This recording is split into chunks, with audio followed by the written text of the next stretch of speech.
In yet another provocation, North Korea test-fired another ballistic missile over Japan, triggering new tensions. The missile was launched from near North Korean capital Pyongyang and flew about 2,700 kilometers, reaching an altitude of about 550 kilometers. It flew over Japan's northern Hokkaido island before breaking into three pieces.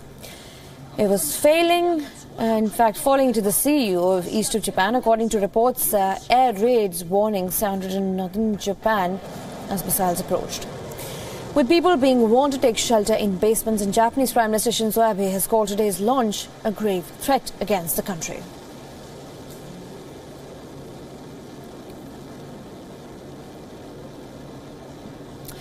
And to discuss more on this, we're being joined by Atul Aneja. He's a South Asia expert. Good morning, Atul. What do you make of this yet another provocation? How can this be stopped, or what does the international community collectively needs to do? What is the solution here? This is yet another provocation now threatening the Japanese territory.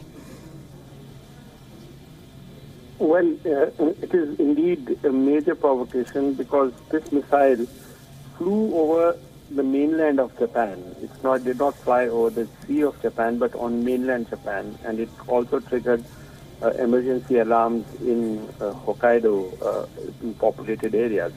So it's indeed a major escalation of what is happening between North Korea and the P5 and the rest of the world. So now, therefore, it does recede the path of a dialogue which was slowly building up. In fact, President Trump had stated that the situation was moving in the direction of a dialogue, words to that effect. And Rex Tillerson, the Secretary of State, was also hinting on the same line. But that narrative itself gets thwarted with this test. Now comes what is the solution to this? Well, neither the Chinese nor the Russians are, by the way, they were also asking and urging North Korea to exercise restraint.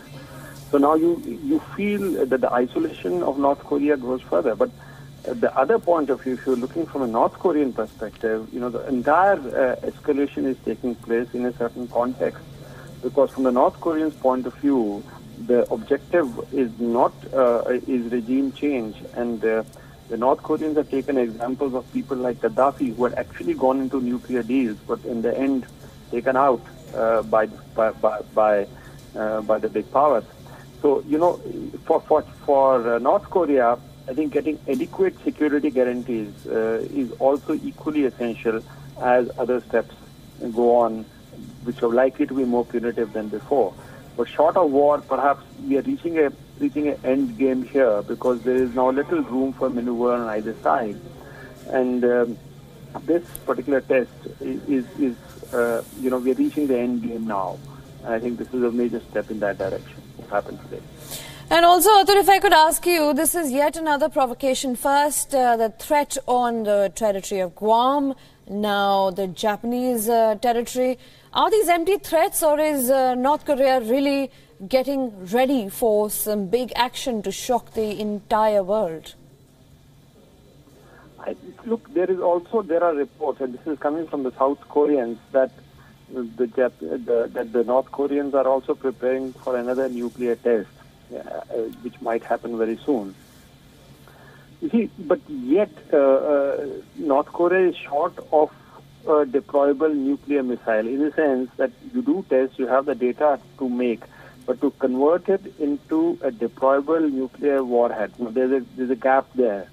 So technologically, the assessment is that while it can do tests of the missile, it can do the nuclear test separately, but the combination of the two, that is a nuclear warhead mounted on a missile, the North Koreans is still not there. Right.